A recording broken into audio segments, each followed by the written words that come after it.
Welcome to episode 62 of In Touch with iOS, a podcast that talks about iPhone, iPad, Apple Watch, Apple TV, and related technologies, plus tips, apps, and gear. I am your host, Dave Ginsburg, and my guest this week is Barry Fulk, the podcast enthusiast, IT professional, all kinds of other stuff. Welcome to the show, Barry. Thanks, Dave. Thank you so much for having me on. Oh, absolutely. It's been quite a while since you've been on my show last, and the show last, and I'm so thrilled you're here. And I think it was quite fitting as Apple kind of did something strange. Oh yeah, they had WWDC. Are we going to be able to talk about anything today? I don't know. I mean, oh my God, I don't know if we want to keep that show to an hour, so I don't want to pull some folks. I mean, we'll see how it goes here, but there's going to be so much to talk about. iOS has a new update. macOS, we're not talking about macOS. What is this? iOS here. iOS had an update. There's a new iPadOS, WatchOS, tvOS, to name a few, and some other interesting announcements that occurred during the event. So instead of our normal format of having some news stories, I think this is all news. So we'll just, yes. I think we're just going to just dig right in and start talking about everything that was announced. Not everything, but we're going to really highlight some of our opinions and some of our thoughts of what was originally announced. So let's start off what our show is all about, iOS, and let's start right to iOS 13. So Tim Cook came up on stage. He started talking about all these different operating system updates, and I think iOS 13 had some good, exciting things. I'm hearing a lot of people excited about dark mode. I mean, I use dark mode on Mojave on the Mac, and I've been pleased with it. I actually use the Twitter app. I use the dark mode in the Twitter app in iOS 12. So what did you think of dark mode? You're already running the beta, of course, because you love living on the edge of technology. So I can't. The ragged edge of disaster, maybe. But I mean, we were having some trouble already getting on to the show before because you're already running Catalina on your Mac. So, but yeah, what did you think of dark mode? No, it's really nice, and just like anything, it's one thing when developers come out with dark mode, and I think that's great, and it really gives us a taste of what's out there. But really, Apple will then take it to that next level, and they'll just say, okay, great, we can make everything dark mode, but what does that mean in terms of contrast? What does it mean for accessibility? And there's just thoughtful touches throughout. So, and sure, there's a couple spots that they haven't tweaked quite yet, but it looks really good. And and like you, Dave, I've got the OLED screens on my iPhone, and that's where it really just the true blacks. It's a beta 1, so we're not going to see some of the battery advantages quite yet. Yeah. But I think once it's all polished up by this fall, it's going to be a rock solid choice, and that's what I like. It's a choice. You're asked right as you do the install, do you want to just do kind of the normal light mode, or you want to try dark mode? And it's also easy enough to switch, and that's what's nice, because there are times when you're in bright sunlight, you're going to want the light mode to help the viewability. Right. But boy, at night, if you're reading, that's a huge thing. Of course, because us crazy people who have our phones on bedside, and I turn it on, it's like, whoa, my blind! Oh yeah, it really can be bright. This is gonna be huge. I can't wait to see it.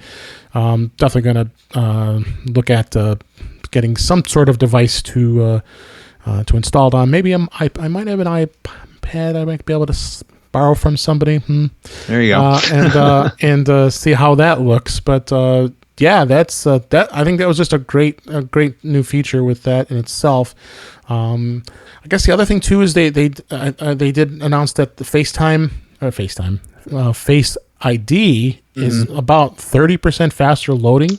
Yeah, they really done. You've got it. How have you seen it so far? Yeah, I mean, really with the newer devices, it almost seemed instantaneous anyway, and it's by far the smoothest experience I've had. And even with the beta 1, again, it's impressive that expect some bugs, and there are definitely a few, but those key core services, just like always, just swiping up from the bottom, it's smooth.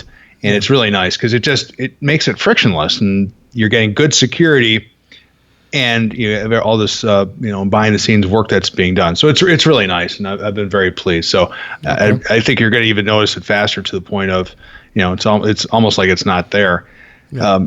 Related to that, at least on the iPads, is the performance improvements they made with the Apple Pencil. And that was from 20 nanoseconds to 9 nanoseconds in performance. I bet that's pretty awesome. But again, Right, that's iPadOS. I'm gonna have to divide things here divide and conquer on this episode because there's just Right.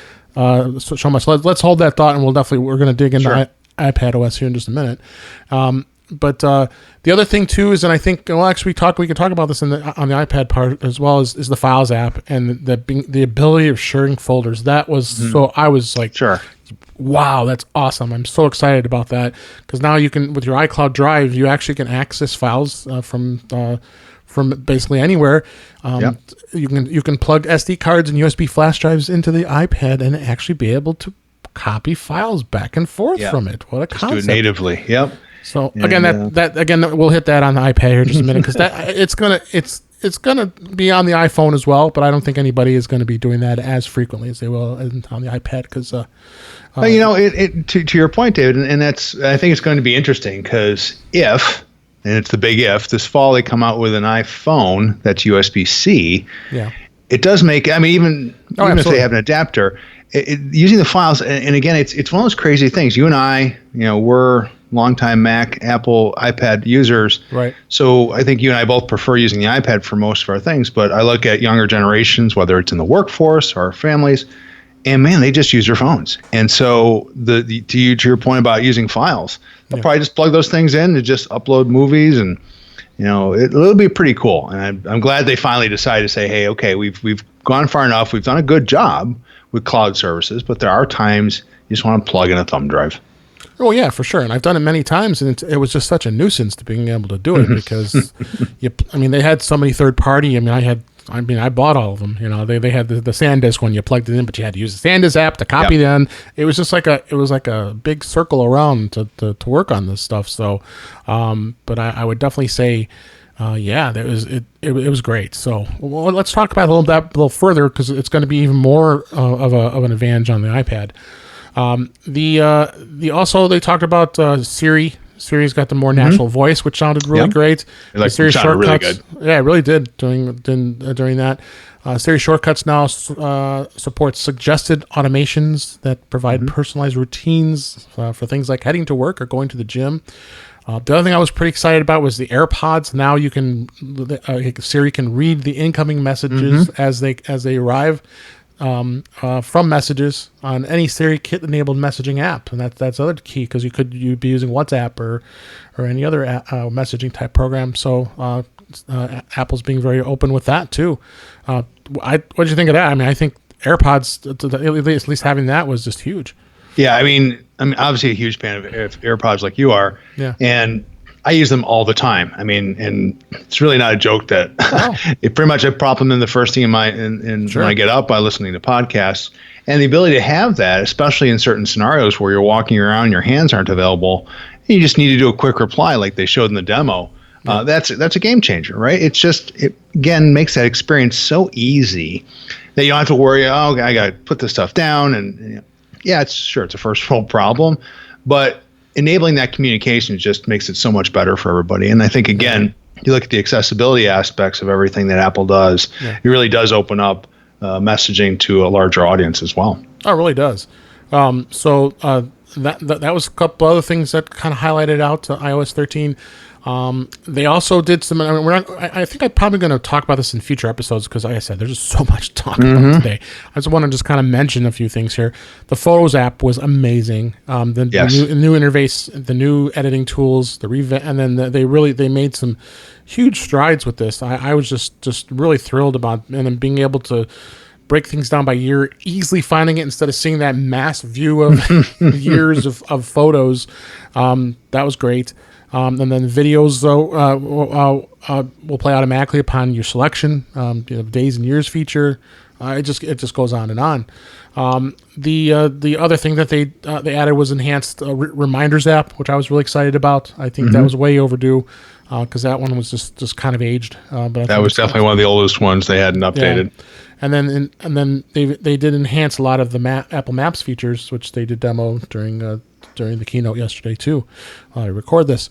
I think a lot of that stuff in iOS 13 was really was huge. Anything else stand out for you as far as that we didn't talk about?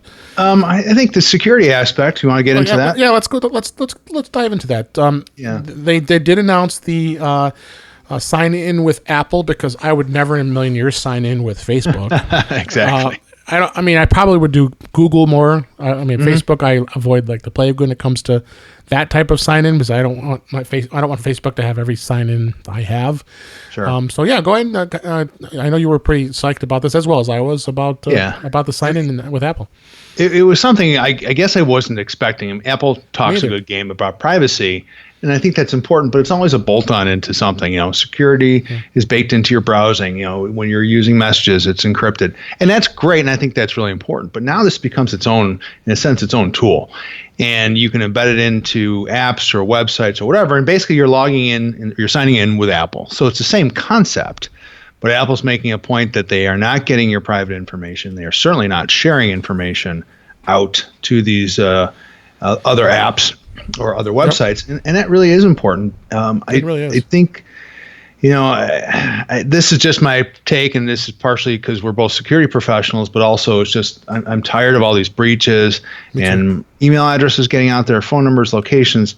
And something really needs to be done. I mean, I don't care about certain things. And, you joke with me, hey, I see you're going to this location, whatever. I might post where I'm flying to on Facebook. But I'm willingly doing that. Yeah. I share that out there. And people, certainly most of my friends and workmates know that I'm going somewhere. We're friends. I'm on your Find My now. Find My friends. But yeah. Yeah, so I think this is really important. And it's a couple things. Not only is it giving you a way of authenticating, which I think is great, because if this is pervasive, it just makes it a lot easier. But it also has behind-the-scenes work where if you need to create an email address or you want to use an email address, you can use your own. However, Apple will then effectively mask it with a unique email address every single time. And when you think about all the sites that you have to give your email address for just to sign up, and you're like, I don't know if this site is legit, or I don't really want them to have it because who knows who they're going to sell it to. And I'm sure it's in their end user license agreement, and I do not read it as I should. So it's much easier. Of course not. And it's much easier then to just remove it down the road. And in case that site does get hacked or breached, they're just going to have these ridiculously long string of emails that mean nothing. So I'm really liking that, and I really think it just shows that Apple is in 100% here. And I think they make a lot of money on their hardware. They make a lot of money on their services. This one doesn't directly make money. No. But boy, it gives me that feeling of like they're all in on this. And Tim Cook even said, we can make a lot of money selling information about our users, but that is not our business. And it was stressed big time during the keynote. I mean, it was I was very pleased to see that, and it's always kind of chuckle because they were digging Google and Facebook when they made their mention. So and our information is secure. And it is a bit of a struggle, and I know that's where Google and Facebook are very good with the convenience, because are you willing to trade some level of privacy and security for convenience? In some cases, it could be argued, sure, why not? But if you make this effectively a standard out there, and you have the option signing with Google, Facebook, Apple, I mean, it's a no-brainer. And the one good thing with this sign-in with Apple, they're using a random secure email address that isn't an email address, really. So they were showing that during the keynote. It was random emails each time. And no one would ever memorize or know those emails in a million years. I mean, it was great how they really did a great job of keeping things secure, doing that stuff. So, other thing that I think that did stand out a little bit on iOS 13 was the fact that we just mentioned it. The Find My app is going to be available. So they did announce not too long ago with Back to My Mac, which is being shut down on the Mac side of things for sharing. And then the Find My app. So when I first heard that, was Find My. Oh my. No, it's a Find My that's merging the Find My Friends and Find My iPhone, iPad device, which makes sense because every time someone would ask me, so did you turn your Find My iPhone on? Well, I know it's my iPad, or vice versa. So really made some improvements with that, which is really awesome. Oh, of course, we also have to talk about in iOS 13. You've already done it. These the emojis now have makeup, so you can. And the one you've sent me already has. You've really have made yourself look real pretty there, Barry. Well, thank you. And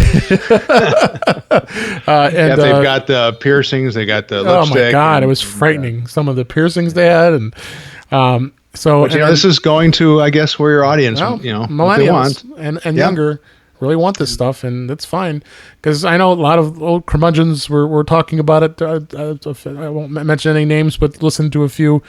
I don't understand this. But that's what it is. That's what the kids love love doing, and even young adults too.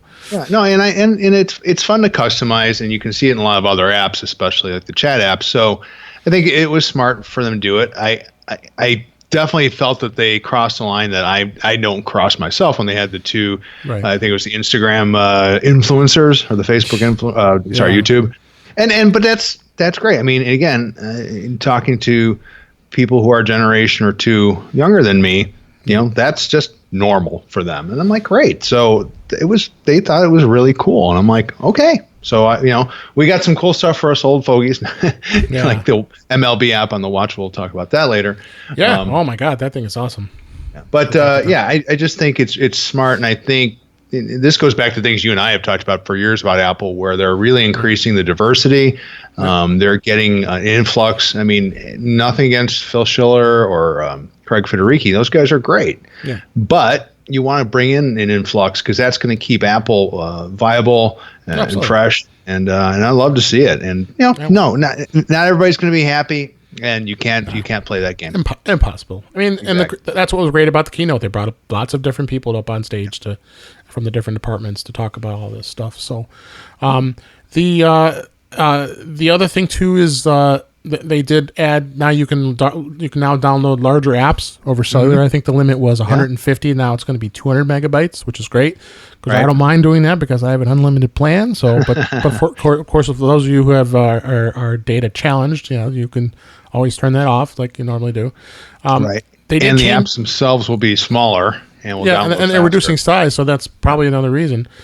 They did change the volume indicator. Have you tried that with the volume indicator? Oh, yeah. And that's, again, it's these little touches, because, there are things like my podcast that I start playing, and just out of habit, I lower or raise the volume, and the indicator's right by the volume switches. I'm like, okay, totally makes sense, right? It's right there. It's out of the way.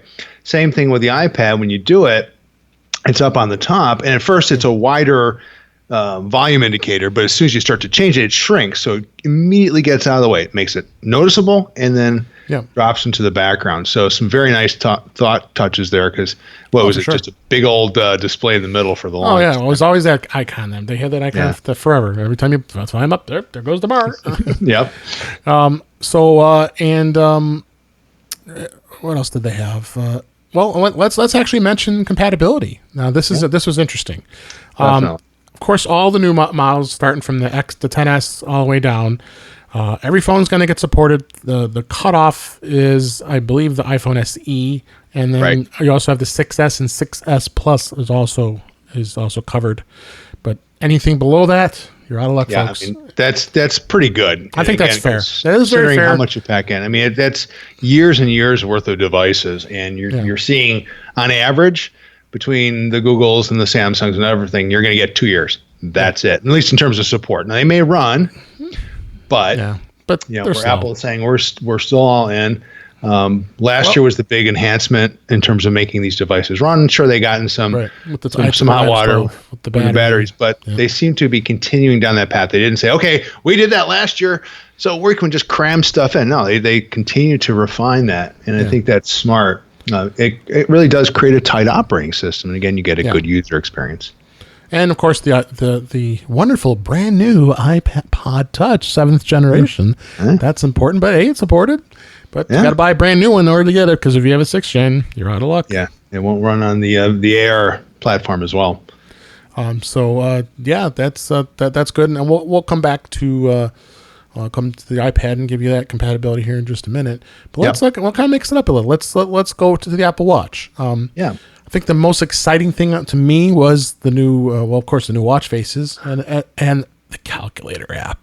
Now, all of us who had those Casio calculator watches when we were younger, right? Now we have it on our Apple Watch. It's too exciting. There you go. And I think it was clever the way they did. They did make it some cute things where, if you're doing the tips, you can divide by the number of people, and it'll show exactly how much each person owes. And I think that those are probably common use cases that people will use it for, right? And to your point, Dave, it's like they did some neat things like the calculator, but I think they're playing well. And we know Apple's playing the long game. That is their strategy. But one of the things they said was that now you have an app store on the watch, and I'm like, that's a small screen to have to deal with that. But where are they going to go with this? Well, at some point, you can theoretically decouple that watch from every other device, and you can go about your day, have the watch, and I guess AirPods, right? You could do all the streaming. There's a streaming API that's included with the watch. And it could really make for just a great day where you just want to go, hey, I don't want to carry a wallet. I don't want to have anything on me. It's going to run up and down the beach, go swimming, whatever. You have devices that are effectively waterproof, or at least water resistant. Yeah. I'm still nervous to swim with it. I just I can't. With the watch? With the Apple Watch, yeah. So the other thing too is, like you mentioned earlier, with all the apps, now the App Store is an actual app store for Apple Watch. So you'll be able to install your apps without the need of your iPhone anymore. You double tap the bottom button on the watch, and it will install them just like you do any other app on your iPhone or your iPad. So which is pretty slick. Now, MLB was one of the first to design a brand new app for a new revised app for the Apple Watch. You want to tell the listeners, because we're both passionate baseball fans, but I know you're really more excited about it. Yeah, I just love the fact that, and MLB, kudos to them. They're always on the leading edge of tech, whether it's using StatCast for the players in the parks or their apps for all the devices.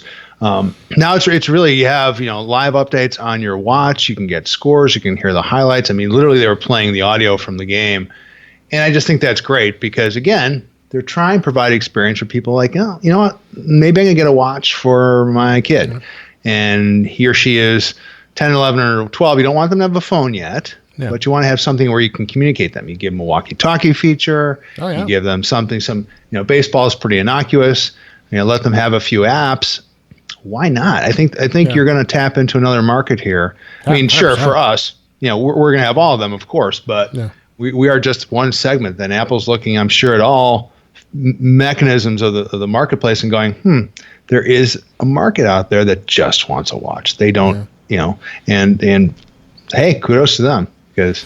100%. So then the other standard apps are going to come with it now. You'll be able to listen to audiobooks, which is awesome. You're going to be able to listen to this on your watch. You don't have to bring your iPhone with you if you don't want to, and be able to listen to it. Voice memos, finally. I mean, they have third-party apps that just Press Record was one app I always was really pushing. That's kind of put them out of bit. I don't know if it put them out of business, but it's because the voice memos app is okay. But at least now Apple's putting in as a standard app that's going to be in the App Store, and being able to bypass your iPhone completely, and being able to do searching with Siri is going to be improved. App products pages designed for the watch screen will be right for the wrists, and then developers will now be able to build Apple Watch only apps, which is independent from iOS, which is going to be great. I think you're going to see a continued quality improvement on these apps. And, the watch isn't for everything, certainly. No. But I've found that there are certain aspects of the watch that become such a handy companion. You mentioned the podcast enthusiast at the beginning. My preferred ones is Overcast. Marco Arment certainly spent a lot of time with his watch. And I know he's frustrated that some of these streaming APIs weren't available until now. But literally the ability to look at my watch and just skip forward or back, pause it is so handy. And it's like, oh, well, just pull your phone out. Well, my phone might be in my pocket, or my phone might be somewhere else. And now the watch allows me to do that. Now, if you could really decouple the phone and just have everything stored locally, I do think that's amazing. Dave, I did want to share one story if you don't mind. Oh, absolutely. I was in Nashville. I had the fortune of a conference and spending one vacation day at the water park there. So I did just as a testament to the watch and swimming. I was in the water a good chunk of the day. My wife was in, and I'm not exaggerating, she was in for 8 hours. And she's in the wave pool. So this thing is splashing around and just going crazy. And it totally took it. I mean, she didn't go deep into the water, which I'm sure is part of it. I think 9 meters is what it's rated to. Yeah. But you know what I thought was neat was that it would, you know how when you do like an outdoor walk and you and I are at the ballpark and we're like trying to chase a foul ball and you're like, hey, are you doing an outdoor activity? It does the same thing with swimming.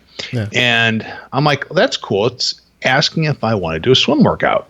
And I would do that. And what it forces you to do is actually expel the water from the thing. So you're doing that, which is part of it. And it locks the screen so the water itself can't accidentally cause input. And I was just impressed because I had never even tried that before. And I'm like, it's all there. It just works. Yeah, absolutely. A good segue into the health features that they just added to it as well. There's a noise app. They demonstrated it on stage, and that's pretty incredible, I must say. Yeah, so I like that. It was a live demo too. Live demo where they had people cheering really loud, and it says, "Oh, your watch is going to tell you, it's really loud in here right now. You probably should be protecting your ears." So another piece of a health puzzle that Apple has really jumped on with that. And it's also, I was impressed to see that they also have a cycle tracking app for women with menstrual cycles. That was pretty awesome. And then they have a trends tab for the activity tracking app. So health is huge for the Apple Watch, and this just really emphasizes it more, don't you think? Yeah, absolutely. I mean, I think they've done a good job, and they've seen where, again, the trend of the watches that people are using it tremendously for health. I'm not a big fan of working out, but I like to walk. Walking. Exactly. And, I do like to see where I'm at the end of the day, whether it's, you walk this many steps or climb these many stairs. And when you can glance at the watch, or it reminds you, hey, Barry, get off your butt and if you do a brisk 5-minute workout. We're competing against each other. Yeah, exactly. And it's just a subtle reminder. There are times I'm like, you know what, you're right. I've been too sedentary today. We both work in offices. It wouldn't hurt for us, especially now it's gorgeous outside, that we can just go outside, walk around the building. Heck, we can do a conference call together. And do that. So Apple continues to push it, and with this trending analysis, and it encourages you. I thought they really seem to get that, and I know it'll just continue. But to your point back, things that Apple surprises us with, you could argue that dark mode, sure, it's been around for a while. Yeah, that's true, right? And there's some other features, but like the hearing stuff, I've never heard that before. No, as an accessibility and to be able to just pick it up like that on your watch with no hardware adjustments at all. It was there. Right. We didn't even know it.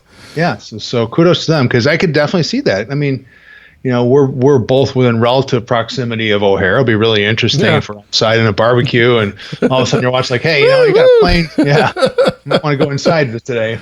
But we're at the ballpark. I don't know what's considered loud, right? I mean, and I do know people that through exposure have gotten as tinnitus, right? The ringing in your ear.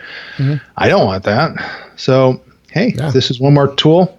Thank you for that. Yeah, keep going on with this Apple. It's just great. Excuse me. So and then the only other thing with the watch is compatibility. When is this? What Apple Watch models is this going to be compatible with? And I'm pretty impressed Apple's done this. Series 1, Series 2, Series 3, and Series 4 all covered. Yeah. So unless you bought the very first Series Watch, 0, so they are also known as Series 0. Right. I think I've owned every single model. I don't know. I didn't own the Series 1. I went from 0 to 2, and then I had 3, and then I had 4. I think I skipped 1. But most of those models are available even in the third party market. If you wanted to buy a lower end watch, now you're going to be able to take advantage of some of this stuff. I think some of the older watches don't like the walkie-talkie feature. I think only works, Series 4, right, and things like that. So you're going to be limited. Obviously, they've limited some of the apps to certain models. Series 4 is great. We both have the Series 4. Absolutely awesome. I'm so happy. My wife is. I talked her into buying the watch, and she absolutely loves it now. She's working out every day and just uses it. And sure, it's just it's a great device. Everybody loves it. Yeah, and it's one of those things that, and I don't know enough about the underlying technology, but right. I'm curious about your experience, Dave. When I I found one of my favorite use cases for the watch is that quick reminder. Literally, raising my wrist and saying the keyword and say, right, remind me in X time or when I get home.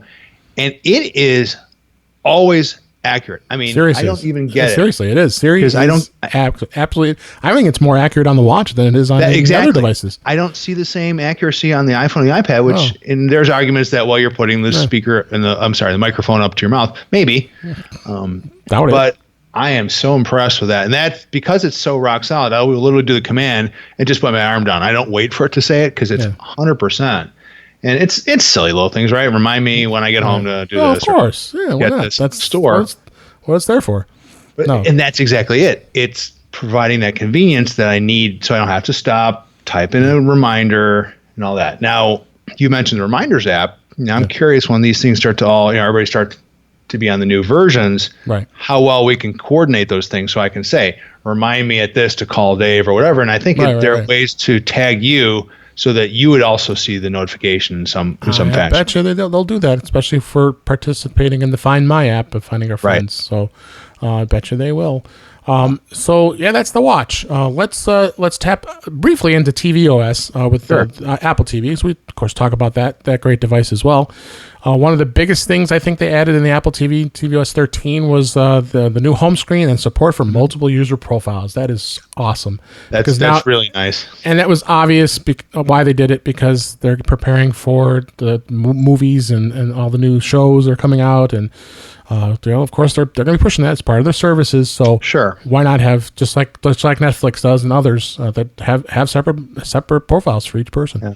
Well, and just with family sharing and all that, it's the way we're doing. We're still old school, right? Where my family uses the same ID, and so if someone's watching, this type of genre, whatever, and it influences what you end up getting in terms of recommendations. Now, everybody's separate, which is great. I really like that, and I think that was a smart move. And it's a good redesign, and they're obviously taking it seriously. Yep. There's arguments could be made that it's it is an expensive device, but it works really well. It's rock solid. It's by far my device of choice, to the point where I actually do travel with it, because you can usually plug it into an HDMI port at a hotel, and then I have access to all these movies and other things I want to do, or some of the games I play. And we're hoping more and more hotels switch to them, because I've talked about in previous episodes about when Jamf actually has support for Apple TVs, and they did a case study showing that a hotel decided to take them on and use their product, and they have Apple TVs in every hotel room, which is pretty sweet. So I think that you're going to start seeing that more and more. So. And the other thing was interesting, and again, I'm not much of a gamer. I think you're more than me, probably, is the availability of using your Xbox One and PlayStation 4 controller support. I was surprised but pleased. And they're good controllers, right? Yeah, they're similar in style. And I think that's great, because, again, you're opening up gaming. People know that is something that people will do. And to take a familiar controller, I mean, I know they showed a couple games at the keynote, but... you could really start. It'd be a lot easier for them to port over games, and I don't, with the use of these apps allow you to port from one platform to the other. Right. Could you do, like, the games that I play on the Xbox are all those Lego games, right? And it doesn't require a ton of power. Yeah. And certainly the Xbox is a powerful device, so I would love to see that, because I would rather play on the Apple TV than to fire up the Xbox and go through all their stuff, and it wants to take over my living room. And I'm like, what? I just want to play a game. Yeah, well, absolutely. Yeah. So not much else to say, really. They actually opened the keynote up with tvOS, which was smart, because it's the shortest of it all. But we kind of did it in reverse order here, because, and again, we're not here just to do a flat out review of everything that happened during the event. We're here more so we want to give you our insights on what's happening here, and so far what we're doing here. So the other one that was a big announcement that I was completely surprised about is app iPadOS. Yeah, I did not expect Apple to do that. And I see why. This is really telling you that Apple is serious to make this device your computer. I did a presentation at MacStock a number of years ago. Could the iPad be your full-time computer? Right. And it was probably, when I think about it, when I did it through, I think it was 3 or 4 years ago when I did that. Yeah. It was doable, but maybe not. But I think with a lot of the stuff we're going to talk about here, it really has made a big difference to what it can be. Now, really, the first thing, and again, you've installed it on your iPad, I'm sure. Maybe. And I have heard some people saying it's a bit buggy right now. But the home screen has been redesigned, and some people are liking it, some people are not. Like you said, you're not gonna please everybody all the time. You can't please everybody. The widget-based Today View is added to the home screen, so you can provide quicker access to news headlines, the weather, and all that. It looks cool. I've seen that picture. To enhance the iPadOS even more, they've updated split view, because I always had a tough time getting split view, but when they demonstrated it was a lot quicker, easy way to get around, wasn't it? Oh, absolutely. And I use it a lot. And they showed various aspects of it that are new. But one of the things that I really liked about it is that it's easy that you can pair up multiple windows and tabs within the same app, and you could have 2 notes pages, for example, or 2 Microsoft Word. And that is important, because I do a lot of that where you have to do comparisons between documents, version and controls, and so forth. That makes this a lot easier. So you're really pushing more business use cases out there. But you talk about the home screen, Dave, and it's the widget screen is good, but then you had to make the point of sliding over to it. Now it sits on the left third of the screen, and I've already gone and customized about 5 widgets that are handy.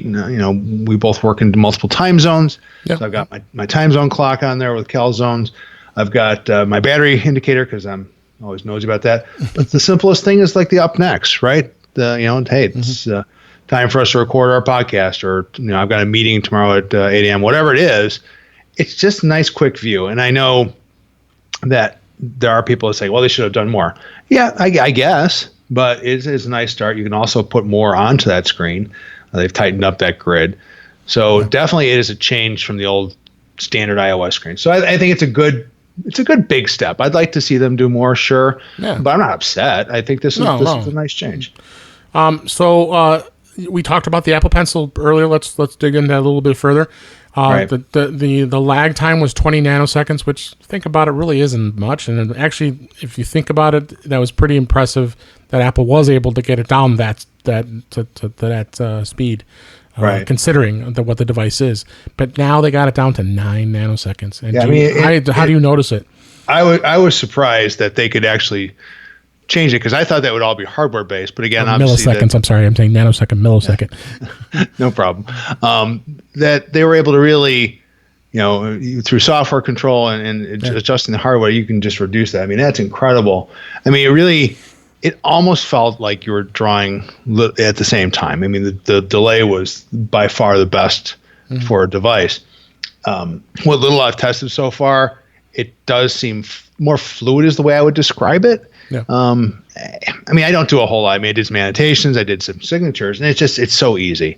And that to me has always been the benefit of the pencil for me, because I have to sign a lot of documents electronically, and it's so easy with the iPad, and especially with the iPad Pro, where the pencil sits on the top. Just grab it, it's already charged up, it's already connected, sign, boom, send, done.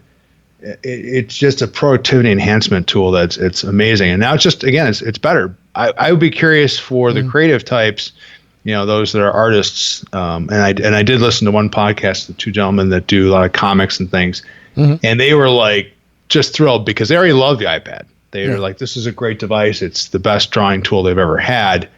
But then now they're like, oh, wait a second. This is going to be like almost quite literally pencil and paper, where there's no lag. And they were excited to try it out, and they hadn't done that yet. So I think we're going to hear more there. But, again, they could have left it and no one would have said anything. But again, they showed that they're pushing the boundaries in all angles. So let's talk a little bit about what I was kind of excited about. I bet you are, is mouse support and keyboard support. As an accessibility option. This is an accessibility option. So really, it wasn't necessarily highlighted as a quote unquote option. Right. But you can go into accessibility and actually, but it's available in the assistive touch option within accessibility to use your mouse. Have you tried this yet? No, that one I haven't tried, and I'm a little bit torn. Probably because I'm a fan of the touch interface, and I mean, mouse is fine.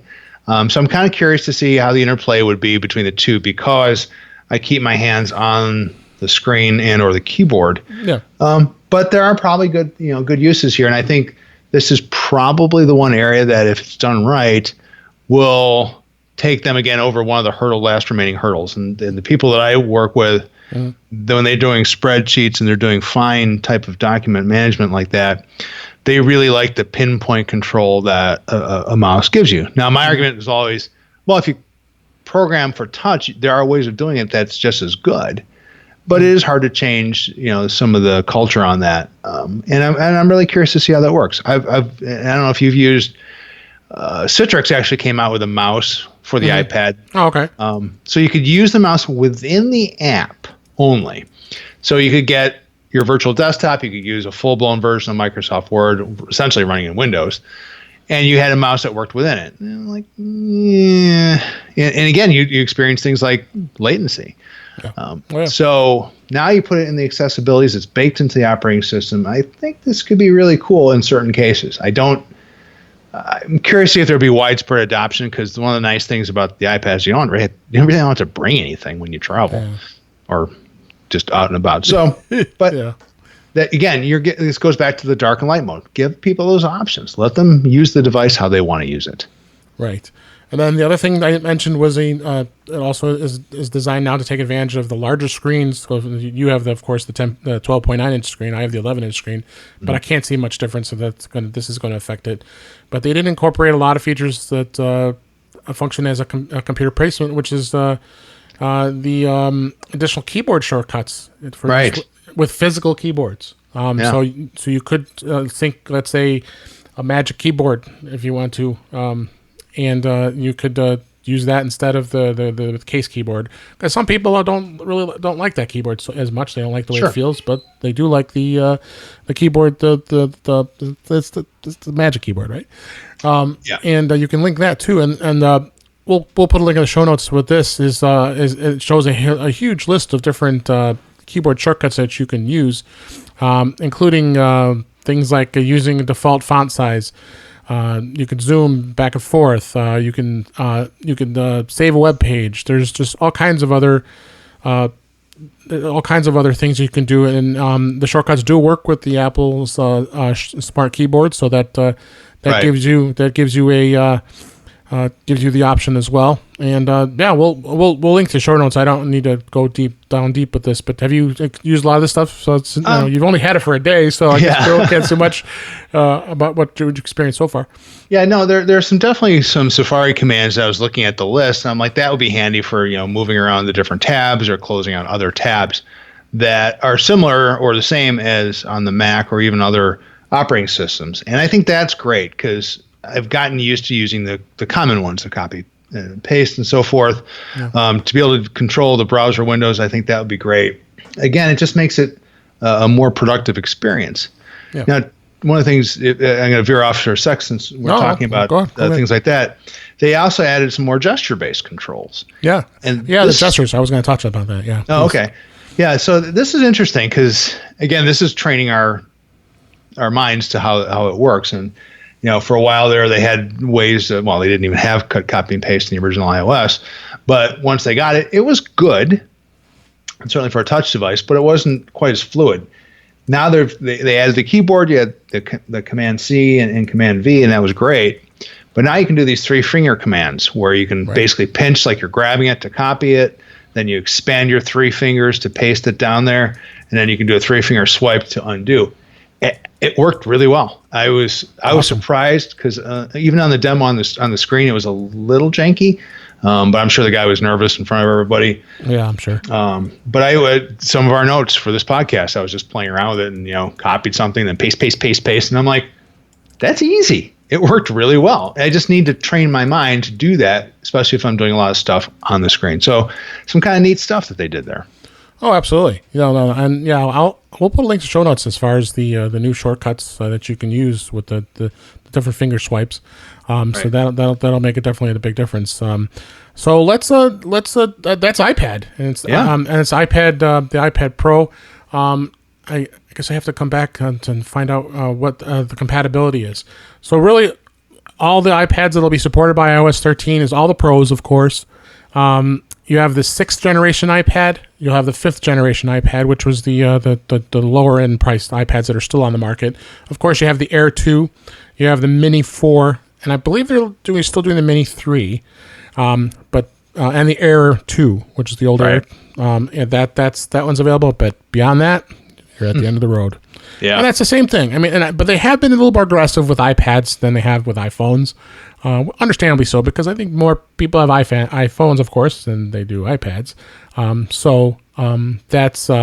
That's definitely something that you have to look at, right? Yeah, absolutely. And I think it's great that they're trying to keep everybody up to date with their current hardware. And I know part of that's marketing because they've gotten a lot of grief about planned obsolescence, but you want to keep that base out there and have X billion devices in use, because we're fortunate that we're both in the industry and doing these things, that we can get these on a fairly regular basis. But the reality is most people won't, and they don't need to. And so you can buy a device every 4 or 5 years. That's smart on the pocketbook, and it's great for the environment. So good for them. Yeah, absolutely. So briefly, we talk about some of the other items that were talked about. The HomePod gained handoff support. Yay. Yep. Finally. And then the AirPods getting the audio sharing feature we talked about. But the HomePod was interesting because they're getting handoff support, as well as you'll be able to have multiple profiles. Because now because that was kind of a nuisance, because you sync your HomePod to your phone, and then your wife could say, "Hey, play me his messages," and then look, if you had that turned on, you'd be able to hear him. Not that you have anything to hide, but right. But that was kind of dumb. Why would you want to do that? And when anybody could walk in the room and if you had it turned on and use that. So now with iOS 13, they're now going to provide the profiles. Yeah, I'm the HomePod is a great device. It is somewhat niche still, and I guess you could say that the Apple TV was like that for a while. Yeah. They're not playing flood the market, right? And frankly, they did a lot of that with the iPod. Right. But here they're just saying, well, we have basically the one unit. It's was it $329, I think, for. Oh, you can get it for a lot less now. They've been putting it on sale. Some places $267, $288. Right.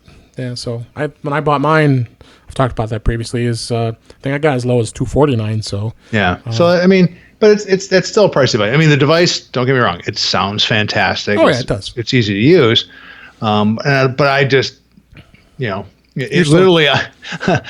I bought. I was interested in getting a video camera, and I know they talked a little bit about some of the security around that. Yeah. But I bought one of the Ring cameras recently just to try it. Mm-hmm. And I was very pleased with it. Well, I go on Amazon. They own Ring now. Right. And they're like, hey, great. We have the wireless version, we have wired version. And, oh, by the way, they both come with a free Echo Dot. I'm like, huh. But, smart, right? Because literally there's no price difference. Why wouldn't I get it? Right. And so I have, got a few of those around the house. I know you do as well. Mm-hmm. And I wish that Apple would have a little bit more out there so I could get it, because I would be fine if I could have an all Apple environment. But frankly, for the price, I'm only going to have one HomePod at this point, maybe 2 down the road. But that said, it's still a great device. I'm going to hope that they continue to evolve it and see where it goes. Yeah, and the other thing I was happy to hear about is when you hand over music, you can just bring your iPhone right next to it. Yeah. And that was awesome. So it was such a pain to have to turn it on and reach it over. Of course, I've got 2 HomePods because I have it stereo. I had to have it in stereo. And you only have one, right? Correct. Yeah. So I dove in and got a second one. So the sound has been pretty awesome. Yeah. So the HomePod, there wasn't really much chatted about. But the cool thing is that now with the handover, you can hand over music, a podcast, or a phone call, right? By just moving it right over to the HomePod. Did they indicate if some of those handoff features would work with like third-party apps? Like, so if I wanted to use Overcast, could I do that as well? Do you know? I didn't see anything as of yet. Okay. It says podcast. It doesn't say podcasts apps. So right. Maybe. I mean, maybe if it's just audio. Especially Overcast, which is as prominent as that app is, I would not be Yeah, and if there's an API that Marco can tie into it, you can bet he'll do that at some point. And again, it's nice. It is a nice experience because a lot of times I come home, right, and I end up basically sticking the AirPod in my ear, which is great. But if there's no one else around, I'd rather play it on a speaker. Yeah. So that's HomePod. Two more things we want to touch upon: HomeKit and then CarPlay. We'll touch on that a little bit. Yeah. HomeKit. Wow, that was pretty exciting. They've got routers and a secure video feature that was included. They're aiming to improve this feature called the HomeKit Secure Video with an on-device analyzing, and have an encrypted stream that is then sent to iCloud that no one, not even Apple, can see. Right. So it was very impressive. HomeKit is also coming to routers, where effectively a firewall between a smart home accessories and your network. And they did say their launch partners to start was Linksys, Eero, and Charter Spectrum. Really? Yeah, Spectrum. I think they tend to partner with Apple a lot, and they're the West Coast. That's why. Yeah. But they didn't mention any cameras, really, did they? No, they did mention some cameras. And I don't recall the names. I think there were 3 that were shown on the screen. Yeah. But I like the idea, obviously from a security perspective. But I also like the idea that I think they said they would keep the recordings for 10 days, and that's nice because a lot of these cameras today you have to pay for a service. Right. Like with the Ring came with a 30-day free trial. Right. And at the end of 30 days, it's like, sorry. I'm like, whoa, hang on. Yeah. I mean, I can't do any recordings from the past, and and most of the time, I just want to see something within the last, half an hour. Right. And admittedly, even their subscription plan is, I think it's like $30 a year. It's not. I mean, it's not huge, but it's just like it goes back to that subscription fatigue. I'm like, here's $30 there, and $10 here, and it's like so many subscriptions. Right. and yes, I do want to support the right developers and the right companies. So I'm curious if this can give a nice blend of security and some functionality that would just allow us to save a few dollars. Yeah. So that was HomeKit. That was really much we can really hit on too heavily there with the. I think the router stuff, and you mentioned it, the security that it provides. That is pretty nice, right? Because then even if your network gets compromised, the devices themselves won't be, and vice versa. And I know there are people, Bart Bouchat, who does security bits on Silicast, right? He has a second router just for Internet of Things, and he's got this cool but very complicated setup to wall off those. And it's like, I don't want to do that. The geek in us, check that out. Yeah, I'm lazy. So by building it into HomeKit, you're providing that security that I want. Yeah. So I definitely is going to be something great with the HomeKit. It'll be interesting to see where that goes. Mm-hmm. And then CarPlay, Apple says this is that they brought the biggest update to CarPlay yet, but they did give some stats about CarPlay. Unfortunately, my car does not have CarPlay as of yet. No, neither does mine. Yeah, so we're sad. We are sad because my mother has CarPlay and I don't. Oh no, you can't do that. Well, they were saying something like 70, or I think it was about 70% of cars in the U.S. now have CarPlay. Yeah, I mean, it really is something. It used to be Apple has a page under CarPlay where they show the car models that are supported. And it used to be an okay list. And when I would rent a car two years ago or more, I would, this is because I'm insane, would actually look for those cars with CarPlay because I wanted that consistent interface. Yeah, me too. And now I don't even really have to think about it. In fact, I couldn't tell you the last time I didn't have a rental car with CarPlay. Right. And again, it's just convenient because you've got the maps, and then now within the last year they supported Waze and Google Maps. Yep. So you can have, of course, Overcast again. And with the messages, it's just like it's a great driving experience because it's all hands-free. Yeah. And I'm sorry, no offense against car manufacturers, they have some of the worst interfaces 100% on the planet. I have Fiat Chrysler product, Uconnect. Ugh, horrible. Yeah, and it makes me appreciate Apple and other companies that do spend time in user interface. That it isn't easy. I give them that, but you just. Certain things just should be left to technical experts, and that's fine. I mean, Android Auto is just as good as CarPlay in my opinion. So let them manage the screen, and you have the car. I know someone's going to argue that both Google and Apple are trying to get into the car business, but so that's it. To your point, Dave, it's exciting that it's making this pervasive entrance into the car market. And I think, probably by 2020, 21, it'll probably be close to 100%. And why not, right? Yeah. Let Apple and Google, let them manage that so you can spend your time designing the car. So, all right, and then let's talk a little bit about iTunes. Everybody was pretty excited when they made that announcement. And of course, that's a Mac app, but we use our iPhones and iPads all the time. A lot of people use it to back their devices up, right? Yeah, and if I'm sure you saw it. Kudos to Craig Federighi for throwing in a big joke with cramming more into iTunes. That the Apple can have a sense of humor, and they definitely showed it there. But you're right. They made fun of themselves because iTunes was around for 18 years. Yeah, one of the biggest bloated software, crammed everything in there for years. And you and I both have been down the road of iTunes since its inception. So they on macOS Catalina, which came out as well. They split the music app and the podcast app and the Apple TV app all in separate apps. Yep. Now, the cool thing is they still are supporting backups. There is an iTunes feature in that you still can continue to back up your device using quote unquote iTunes. So that is still there. And remember how during the session he says, and yes, you can plug it in and it won't launch. Because that's one of the most annoying things in the world. You always had to go in and turn that darn thing off. And so I think they did some smart things with that. What do you think? Yeah. No, I think it made sense to split up. They're going to have to take some time because people, again, you're making change. But at this point, I don't know too many people that really use iTunes to back up their devices on a regular basis. Yeah. You really have it pretty easy through iCloud, which is really the way it should be. But iTunes itself is still very handy for people with large music libraries. So I get that. What's interesting, and I'll dive a little bit into the geek side, is that if you wanted to play with the betas, unlike in the past where you downloaded a profile and the profile then said, yes, this device can receive the beta software, they actually made you on the iPhone and the iPad go back old school. You basically had to fire up iTunes and download the restore image and then upgrade that way. And I'm like, whoa, that's going back 4 or 5 years. Oh, yeah. They did that. You're right with that. Yeah. And I found that interesting. Yeah, it just, which created a huge, like, wait a second, hang on, I haven't done this in a while, I forgot how to do it. Hey, you forget how you do it, yeah. Yeah, and someone said that they reached out to Craig Federighi, and he said, well, we were really trying to limit the number of users, so only the hardest of the hardcore would bother. Yeah. Interestingly enough, on the developer page, they even said, hey, thrill seekers, pay attention. This is not meant to be, just goofing around. This is for serious developers.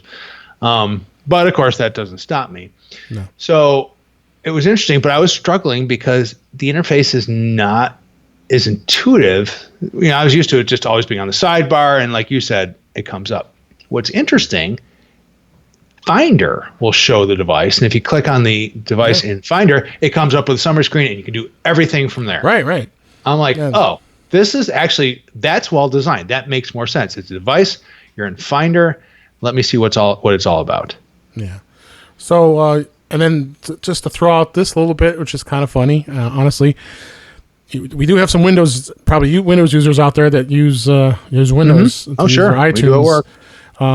iTunes for Windows is sticking around. Yeah. So Apple confirmed this with Ars Technica that the Windows version is there's no changes. It's just as it is. Yep. Nothing changes. Just support the new devices. So if you really want to go back to iTunes, go ahead. You go and use a Windows machine. So before we go, I wanted to talk a little bit about MacStock. You are, of course, the coordinator of all the fun events and such with MacStock. I've been talking about this for years. This might be my 5th year speaking, which is I'm very, very proud of that I've done that. You've got some inside things that we're going to be doing that I hadn't been talking about, including the unofficial pre-events. Sure. So, I mean, MacStock is all about, learning and the community. And part of that, of course, is to get time to spend with people during the event. But also, what do you do after you're done, right? And, Friday when we all get together, people are arriving. We have a nice little reception. People get to see each other they haven't seen for a year. Grab some appetizers and a drink and catch up. And then, of course, Saturday hits the conference at full speed. Saturday night, we're doing what we did last year, which worked out really well, which was the gaming areas. We've got karaoke by Kelly. We've got the board games, and we've got the Apple TV games. And it was just a blast last year. So we're gonna do more of that. We're looking at a couple different options for the food for Saturday night, which is exciting. We're trying to do either a little more of a Chicago theme or something local there, to split it up a bit. But to your point, Dave, there are people that come earlier. They're like, "Hey, I've never been to Chicago. What do you recommend?" I'm like, "Well, why don't we try to do something?" So this year we said, "Hey, let's do some stuff. People want to come as early as Wednesday. We'll do an evening event." Yep. And then we started looking at things. So, Dave, I know you are a diehard Cubs fan. I am a somewhat diehard Sox fan. You've invested much of your income to that team. So, yes, I am a season ticket holder. But no, it's I love baseball. No, and unfortunately, the Cubs are out of town until that Friday, so it conflicted directly with MacStock. Sure. But the Sox are in town. I'm like, hey, great, let's do a Sox game. I talked to my rep, and he was like, hey, that's great. Maybe we can do something special, like an on-field photo, get a little tour of the park. So that's the plan for that Wednesday. That's the 24th. Yeah. They're playing the Marlins, so there's a very good chance the White Sox can win that game. Interleague play. Yeah. But it'll be fun. We're going to cap that one at about 12 people just because just the nature of going around a ballpark. And we're getting very close up to it. So if you're interested, please reach out to me and we'll talk about ways of finding out information and contacts in a minute. So that'll start Wednesday night. Thursday, we have some of our guests, the speakers, coming in early. Mm-hmm. And Wally and Wendy Cherwinski were gracious enough to offer to do a photo walk. So we're going to go to one of the preeminent zoos in the U.S., Lincoln Park Zoo. It's right by the lake in Chicago, so we'll start there in the afternoon, walk around for a couple hours, and then just basically head straight south down Michigan Avenue, which is our key shopping district and restaurants and all sorts of great skyscrapers, and basically head all the way out to the Apple Store. So we'll get to go visit, and Dave and I went there last year. Yeah. It's always a great place to visit. It is. And it's literally right off the Chicago River. It's a beautiful location. It really is. So we'll do that. Depending on timing and who's all with us. Now, Wednesday's event does cost because I have to get tickets and some related stuff, so that's $99. Right. Thursday's free. It's just on your own, so you can show up with us, walk around, you can leave, stick around, but we're probably going to do dinner. And Dave, I think you and I have been talking about maybe doing typical Chicago deep dish pizza or something like that. Yeah, I think that would be a blast. And hopefully the weather will cooperate because my plan is at sunset that we go up to the top of the John Hancock building. There you go. They've got a nice lounge there. And we just watch the sunset over the city and watch the lights turn on. It is just gorgeous. And I will challenge anybody. Chicago is the most beautiful city at night. The skyline is absolutely stunning. Love my hometown. So that's Thursday, and then Friday back to MacStock. So we have a bunch of activities planned. Yeah. Best thing to do if you just want to get info right now, just visit my website, which is barryfulk.com. So it's BARRYFULK.com, and it'll just tell you what we're doing Wednesday and Thursday, and then my email's on there. You can reach me there, or of course on Twitter, and just say, hey, you're interested. On the show notes. Yep. And so I'm really looking forward to it. I mean, I love the conference, and it's great, but I really enjoy the social aspect. Speaking of the conference, yes, we want to make sure everybody knows what the conference is. Again, that conference is, if you're just going to come to the conference, it's July 27th, 28th. We've got amazing speakers, as always. Myself, Chuck Joyner, Allison Sheridan, Wally Trzynski is going to be doing, Mike Schmitz, just to name a few. David Sparks going to be there doing his 500th episode of Live. That's going to be awesome. Him and Stephen Hackett. Yeah, but I can't wait to see that. And there's going to be I bet it's going to be a cast of thousands. Yeah, Brett Terpstra will be there. Brett Terpstra. There's just going to be just amazing speakers. So come on and see us. To go to the website, we'll have the link on the on our show notes. It's macstock2019.com.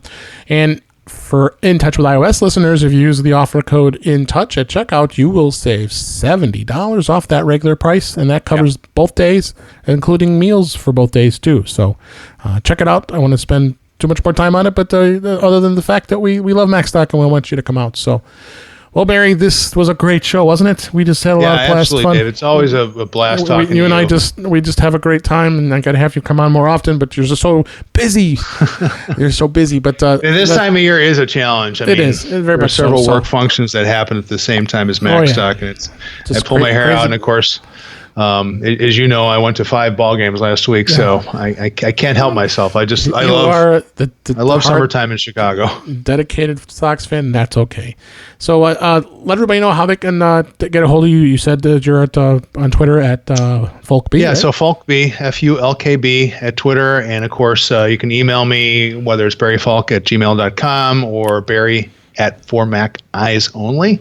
Will also get to me as well. So looking forward to it. I've already heard from several people that are interested, which is really exciting. So please, if you are serious about that, let me know right away so I can procure your tickets and lock you in. Yes, absolutely. All right. Well, that's a wrap for this week. Please send your comments, questions, suggestions to our email address, feedback@intouchwithios.com. You can follow us on Twitter @intouchwithios. You can subscribe in your favorite podcatcher, including Apple Podcasts, Google Podcasts, Stitcher Radio, Spotify, and TuneIn Radio. Or better yet, go to our website at intouchwithios.com, where all the links to all the ways to listen to us are there. I am Dave Ginsburg, and you can find me on Twitter at DaveG65. Again, thank you, Barry, for being here. Thank you, Dave. And thanks for listening, everybody, and we'll talk to you again soon.